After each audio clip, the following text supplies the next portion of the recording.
Good morning, teacher. We are fine, teacher. That's good to hear, but before we begin our class, may I request Nicole to lead the prayer. Classmates, let's all stand up. Let's bow down our head. Let's make the sign of the cross in the name of the Father, and of the Son, and of the Holy Spirit. Amen. Dear Lord, thank you for today. Thank you for the love, the care, and the blessings you showered upon us. Bless us all, and give us all the wisdom this day. This is all we pray. In Jesus' name, thank you. In the name of the Father, the Son, and the Holy Spirit. Amen. Now take your seat. Thank you, ma'am. Good morning again, class. Good morning, Teacher Jason. Kung karon atong i-check inyong attendance. Say present if your name is Cole. Gisabel. Present, ma'am. Nicole. Present, ma'am. Margie. Present, ma'am. Very good. You are all present. Before we proceed to our lesson, may I request everybody to stand up. Let's sing the rainbow song for us to get energized before we start our class. Go. Red and orange, yellow and green, blue and violet, that's mixed rainbow, One more. Red and orange, yellow and green, blue and violet, that's mixed rainbow. Okay, you learn take your seat. Energized ba mo, class? Yes, teacher. Now let's have a short review about our topic yesterday. Who can remember the story that we have discussed yesterday?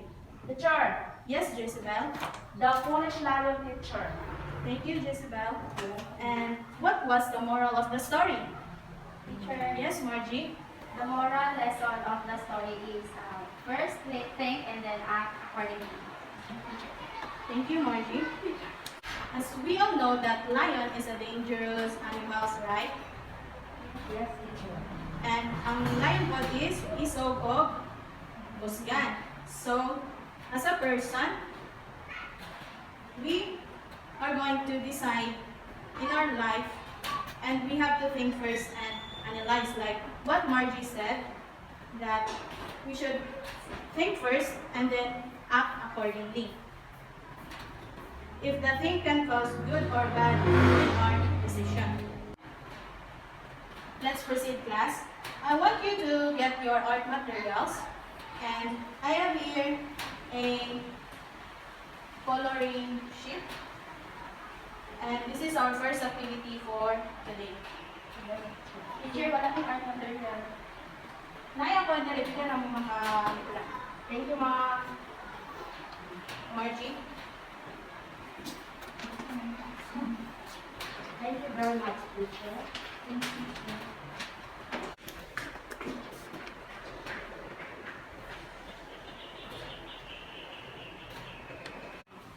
Last, I will give you 10 minutes only to finish the activity, and if you are done, pass it in the front.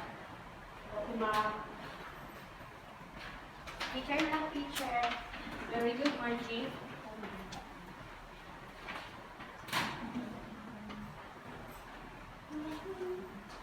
Thank you, class.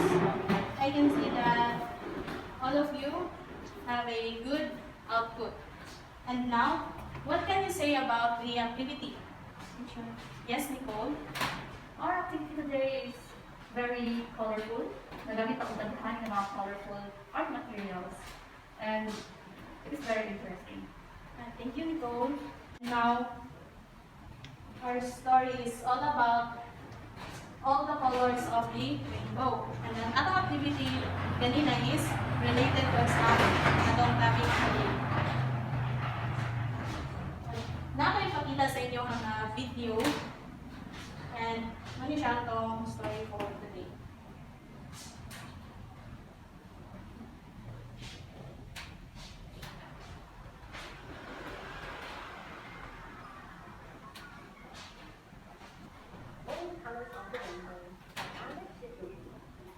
Mamina mo class ha?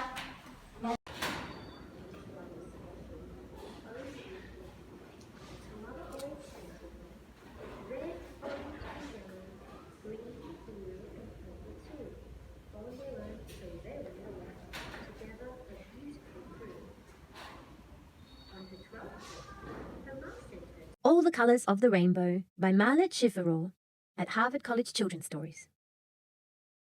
Jada was princess of the mountains. She loved singing, climbing trees, and best of all, chasing rainbows. In fact, Jada loved all the colors in the rainbow. Each one was special in its own unique way, as her mother always sang to her.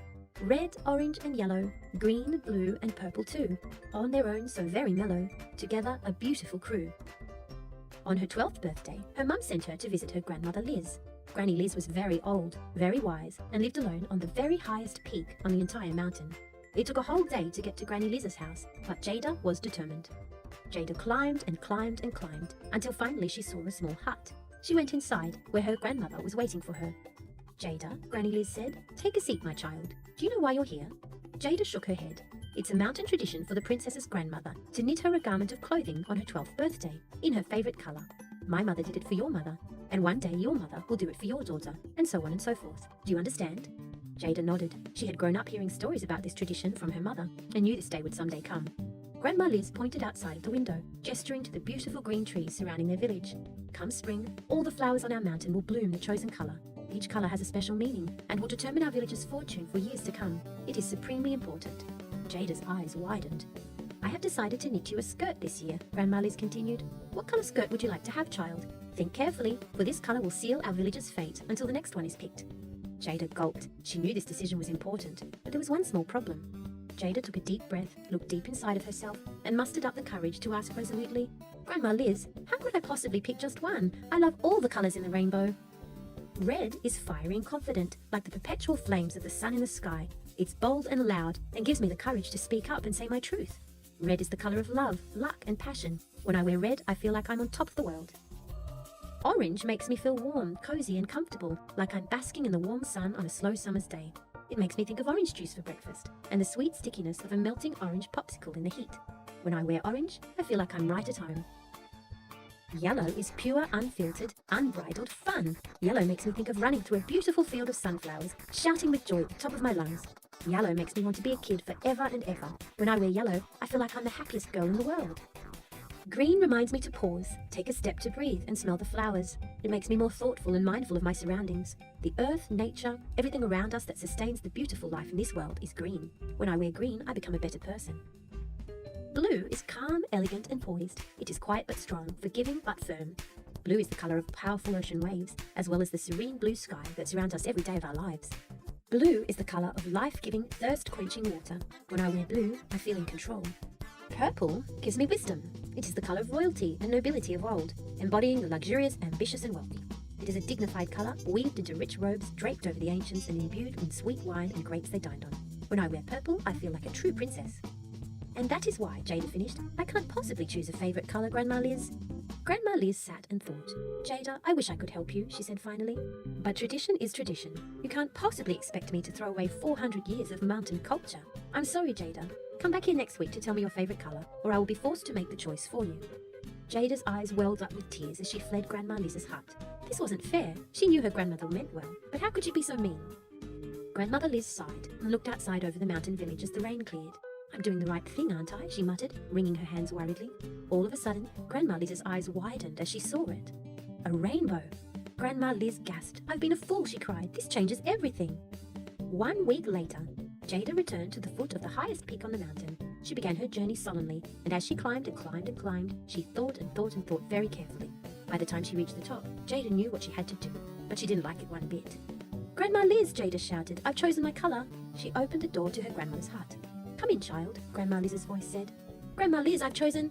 Jada suddenly stopped short. She couldn't believe what she was seeing. Jada, the mountains have spoken to me, Grandma Liz announced. Behold, your skirt, she cried, revealing the most beautiful garment Jada had ever seen. It was gorgeously hand-sewn and adorned with all the colours of the rainbow. It was better than anything Jada could have ever imagined. It was perfect. Thank you, Grandma Liz, Jada sobbed, her eyes filling with tears. She ran to her grandmother and hugged her tightly. This was a moment Jada would never forget. 3 months later, sure enough, when spring finally came, all the flowers on the mountain bloomed with every colour of the rainbow. The end. Since mga naman tagtanaw sa story o kabalo ko nga naminaw yun mo, kindly get 1 whole sheet of paper. Yes, with sure.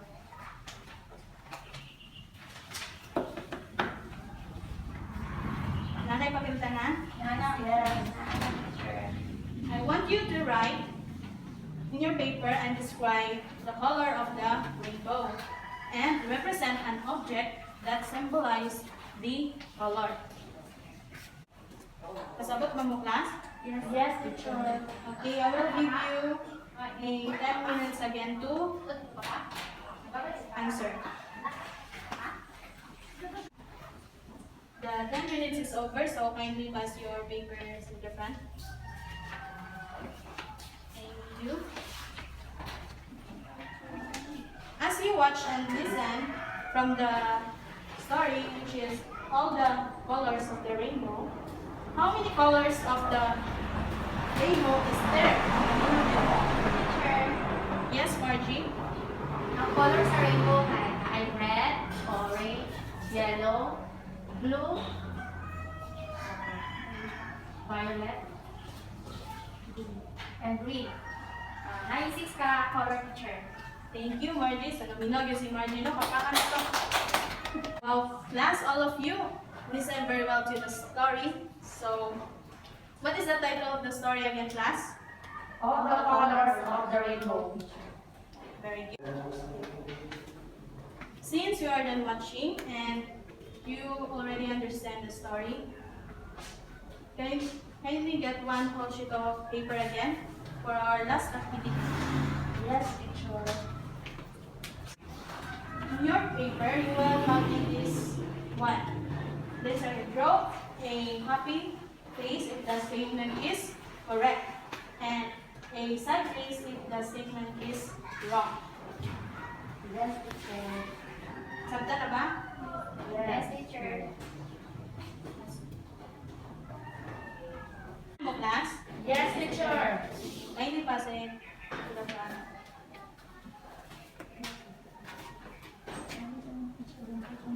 Now, before we end our class, I have an assignment. Our assignment is, on a long bond paper, draw a rainbow, a tree, a flower, a mountain, or even a river and color its part. Yes, teacher. Huwag man ipasa ha.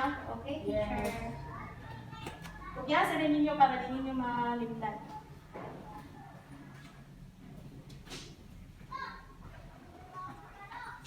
Done na, teacher. I think all of you are done copying our assignment. May I request everybody to stand up. Goodbye, class. Goodbye, teacher Jason. We'll see you tomorrow.